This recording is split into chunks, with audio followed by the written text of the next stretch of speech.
India गठबंधन को धोखा देने वाले दलों को जनता ने दे दी सजा।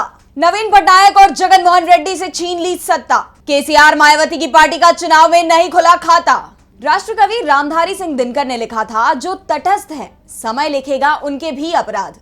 दिनकर ने ये कविता भारत की राजनीति को लेकर ही लिखी थी। कविता भले ही 5 दशक पहले लिखी गई थी, लेकिन आज भी उनकी कलम से जो लिखा गया वो सच साबित हुआ है।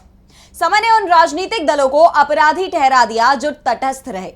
बीजू जनता दल, बीएसपी, भारत राष्ट्र समिति, वाईएसआरसीपी, एआईएडीएमके, ये वो दल हैं जिनके इर्द गिर्द उनके राज्य की पूरी राजनीति घूमती रही है। लेकिन पिछले 5 साल से ये दल तटस्थ बने हुए हैं, यानी दिल्ली में साथ, लेकिन अपने राज्य में नूरा कुश्ती करते दिखाई देते थे।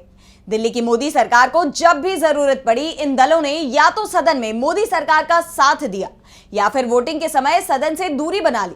इसलिए जब चुनावी समर आया तो जनता ने उन्हें माफ नहीं किया और सभी को सजा सुना दी। सजा भी ऐसी, जो दल सत्ता में थे वो सत्ता से बाहर हो गए और जो सत्ता में नहीं थे वो शून्य हो गए। देश की जनता ने इस बार सीधा फैसला किया था, या तो आप बीजेपी यानी एनडीए के साथ है या फिर उसको चुनौती देने वाले इंडिया गठबंधन के साथ है। बीच में जनता ने किसी को स्वीकार नहीं किया। पहले बात ओडिशा की करते हैं। यहां 25 साल से नवीन पटनायक सीएम थे। मोदी सरकार के खिलाफ जब इंडिया गठबंधन बना तो पटनायक को भी इसमें शामिल करने की कोशिश की गई, लेकिन पटनायक ने इंडिया में शामिल होने से साफ मना कर दिया। एनडीए से भी वो दूरी दिखा रहे थे। वैसे लोकसभा चुनाव से ठीक पहले इस तरह की खबरें भी आई थी कि वो एनडीए के खेमे में जा सकते हैं, लेकिन बात नहीं बन पाई। पटनायक किसी खेमे में नहीं गए तो जनता ने भी उनका साथ छोड़ दिया। 25 साल बाद बीजेडी ओडिशा की सत्ता से बाहर हो गई है। लोकसभा चुनाव में तो उनका खाता तक नहीं खुला। जो पार्टी 25 साल से लगातार ओडिशा की सत्ता में थी, लोकसभा चुनाव में वो शून्य पर सिमट गई। और अब दावा किया जा रहा है कि अगले कुछ सालों में बीजेडी ओडिशा में विपक्ष का दर्जा भी खो सकती है, क्योंकि नवीन पटनायक का स्वास्थ्य उन्हें लंबे समय तक सक्रिय राजनीति में टिके रहने की अनुमति नहीं दे रहा और पार्टी के पास दूसरा कोई करिश्माई चेहरा भी नहीं है।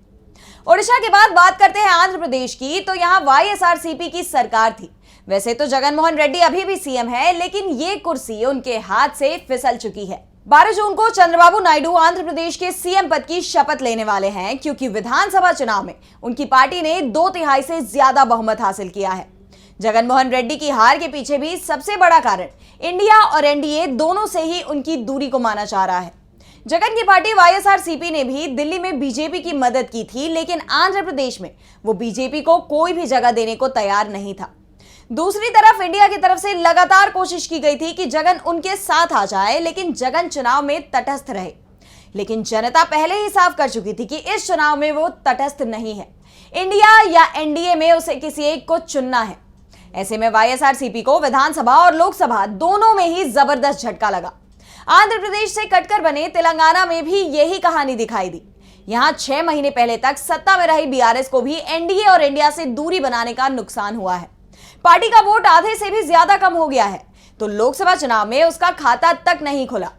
दक्षिण भारत के एक और राज्य तमिलनाडु में डीएमके के बाद सबसे बड़ी पार्टी एआईएडीएमके के तटस्थ रहने का नुकसान है।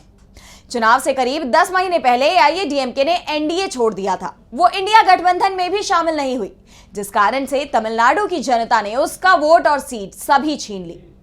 एआईएडीएमके का खाता नहीं खुला और लोकसभा चुनाव में उसका वोट शेयर भी काफी घट गया है।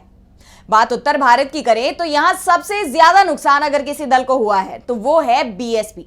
2019 में बीएसपी महागठबंधन में थी, जिसके चलते उसे 20% के करीब वोट मिला था और 10 सीटें भी मिली थी। लेकिन इस बार मायावती ने एनडीए और इंडिया दोनों से ही अलग रहने का फैसला किया, जिसे जनता ने पसंद नहीं किया। यूपी में बीएसपी का वोट 40 साल में सबसे कम हुआ है। उसे 9% वोट ही मिल पाया है, जिस कारण से इस बार बीएसपी का खाता भी नहीं खुला। वैसे 2014 में भी बीएसपी शून्य पर सिमट गई थी, लेकिन तब वोट शेयर के मामले में बीएसपी को करीब 20% हिस्सा मिला था। लेकिन अब उसके सामने पार्टी के वजूद को बचाने की चुनौती खड़ी हो गई है। अकेले चुनाव लड़ने का नुकसान हरियाणा में चौटाला परिवार, पंजाब में बादल फैमिली को भी हुआ, तो जम्मू कश्मीर में महबूबा मुफ्ती की पार्टी पीडीपी भी इस बार बड़े नुकसान में रही। महबूबा खुद भी चुनाव हार गई।